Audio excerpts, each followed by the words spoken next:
പക്ഷേ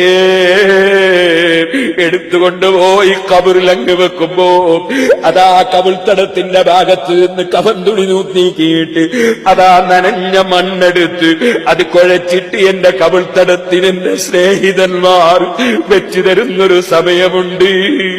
ശേഷം കബറങ്ങ് മൂടുമ്പോ ഫാനില്ല, എയർ കണ്ടീഷനില്ല, അതിന്റെ ഉള്ളിൽ മൂടിയതിന് ശേഷം അതാ സ്നേഹിതന്മാരും ശിഷ്യന്മാരും പ്രവർത്തകരും നേതാക്കളും ഉസ്താദുമാരും ബന്ധപ്പെട്ടവരും അതിന്റെ ചുറ്റുഭാഗത്ത് നിന്നിട്ട് കൈകൊണ്ടതാ മണ്ണ് വാരി മിൻഹാ ഖലഖനാകും വഫീഹാ നുഈദുകും വമിൻഹാ നുഖ്രിജുകും താറത്തൻ ഉഖ്റാ.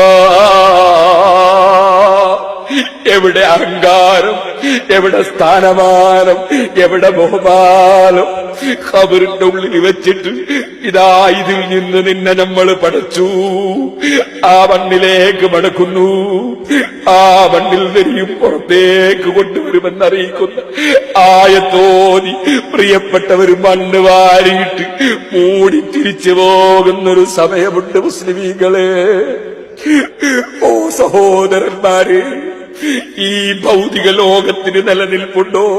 ലോകത്തിന്റെ ആഡംബരത്തിന് നിലനിൽപ്പുണ്ടോ? ഇവിടെയുള്ള ബഹുമാനത്തിന് നിലനിൽപ്പുണ്ടോ? ഇവിടെ